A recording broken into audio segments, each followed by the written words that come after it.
We're starting to see foreclosures and defaults start to pop up here in the Utah market. Is this something to be concerned about? Is it an opportunity for you to take advantage of?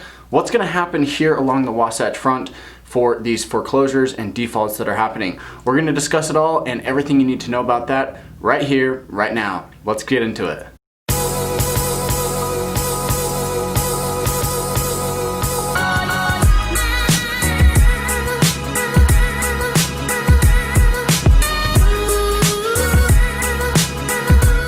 So just like I mentioned, I'm starting to see indicators that possible foreclosures or short sales or even just defaults are starting to increase. Everything going on in the world right now, the protests, the virus, everything that's happening, we're starting to see a little bit of uncertainty in the real estate market. And unfortunately, people are losing their jobs and are unable to make their payments. And so they've either fallen behind or they've gone into forbearance and need to delay their payments to a future date. Well, that forbearance period for a lot of people has ended. And so now we're starting to see defaults and foreclosures, pre-foreclosures.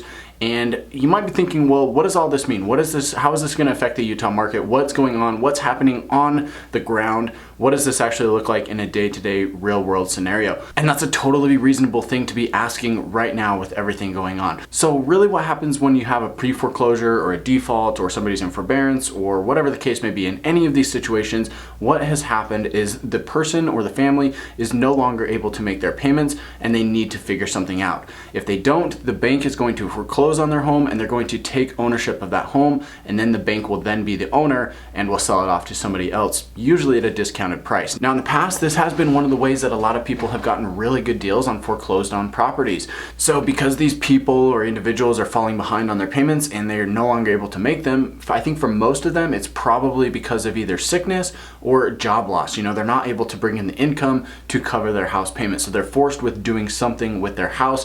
Otherwise the bank is going to foreclose on it and take it back into their inventory and will sell it off to somebody else. So for these individuals, they need to figure something out and they need to figure it out fast. Well, forbearance was a great option for the last couple months, but banks are being difficult with this. Congress has no idea what's going on. It just seems like a total mess right now. And so forbearance is not working for everybody. So these people are going into notice of default, which basically means that they've missed a payment and they're now late on it and they need to get caught up. If they're unable to do that, then they're going to need to sell their home. Now, if they just bought their home, they might not have enough equity in the property to be able to sell it and get out of it without being underwater on the loan. You know, with all of the fees associated with buying real estate, and then of course with selling real estate, you know, you've got commissions and closing costs and title fees. You've got all these different things that you have to pay for as part of the process. So if you don't have enough equity in it, you're going to be underwater. So for the people who just bought homes, they're really kind of in a tight spot. They're gonna have to get really creative. For the people who've owned their home for a year or longer,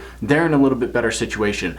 The market over just the last year has gone up over 6.2% here in Utah. So if you've got a house that was $350,000 last July, right now it's roughly sitting at $372,000. That leaves you just a little bit of room to be able to sell your home, pay an agent commission, pay some closing costs, and be able to get out of it and pay off your existing mortgage and catch up on any of those late payments that you missed, to be able to at least break even and be able to sell your home but not be in a position where you're going to get foreclosed on or have to short sell the home. For the people who've owned their homes for over a year, they're going to be in a much better situation where they're going to have a lot more equity in their house. The market has gone up significantly over just the past couple of years, so they're going to likely be in a position where they can sell their home, pay the agent commissions, pay the fees, and still be able to take away a little bit of equity after it's all said and done. Now, for most families, this isn't the ideal situation, but to be realistic, it's probably the best one if you're facing foreclosure or a short sale. This is really a worst case scenario for these individuals.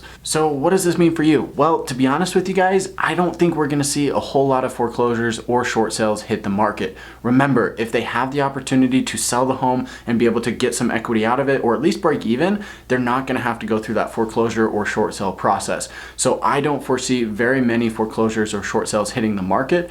And if they do pop up, they're gonna be so competitive that the price is barely gonna be a discount, if at all. The market here in Salt Lake City and the surrounding areas is still crazy hot. It's hotter than I've ever seen. We're seeing multiple offers and home selling in just days, even on houses up in the $500,000, $600,000, $700,000 price range. And it's kind of nuts. I've never seen it this crazy. It's mostly driven by the fact that there's not a ton of inventory out there.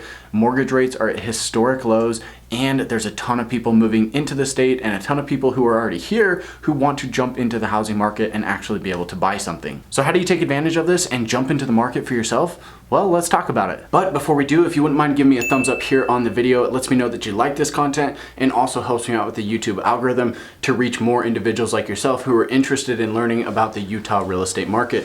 Don't forget to subscribe to the channel either. I can see data on my channel that over 80% of the people who watch these videos, just like yourself, are not subscribed to the channel. This will help you stay up to date on what's happening here in Salt Lake, what it's like to actually live here in the area, and it's gonna help me to grow my channel again to reach more people like yourself. So if you wouldn't mind doing that, I'd really appreciate it. Let's talk a little bit about how you're gonna take advantage of this market that we're currently in and what you can do to jump into it for yourself. There's gonna be a ton of competition pretty much in no matter what price range you're looking in, so you have to be prepared and you have to know what to expect. So number one on our list is make sure to get your finances in order. Make sure that you're working full-time at your job, make sure that it's as clean as possible, make sure you filed your taxes for this year or at least the last year for whenever you're watching this.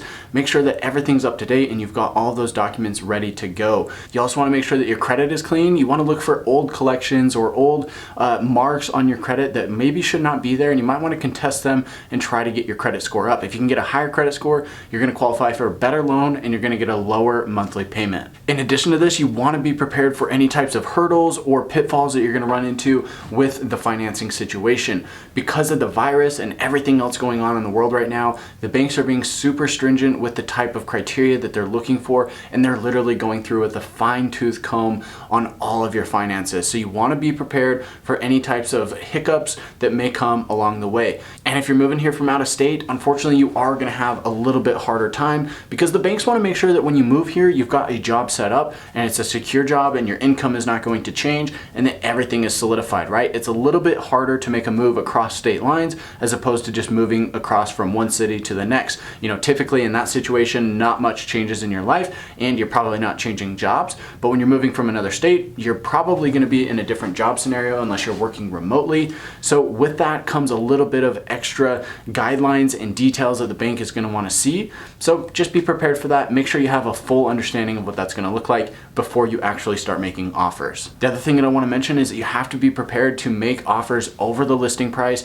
Right now, every single offer that I've put in the last 2 months has been over the listing price. It's going to be pretty hard to get a discount on any property right now unless it's just significantly overpriced to begin with. But for the houses that are priced right, they're going for over the asking price almost every single time. You're also very likely to end up in a multiple offer situation, so you have to be prepared to make a better offer by not only increasing the price, but by possibly giving a bigger deposit or making that deposit non-refundable, or perhaps you waive some of your contingencies, or perhaps you offer to close quickly. There's a lot of different things beyond just the price that you can do to make your offer more appealing to the sellers that are in this market. So really, if you're trying to figure out how to navigate this, you need to talk to a professional. That kind of leads me into my next thing. If you're thinking about making a move here to Salt Lake City, make sure to get in touch with me. I've navigated just about every situation out there, especially for people who are relocating here from out of the state, and I'd love to help you as well. My information's here on the screen. Make sure to get in touch with me, call me, text me, email me, get a hold of me any way that you need to. I absolutely love it when you guys reach out,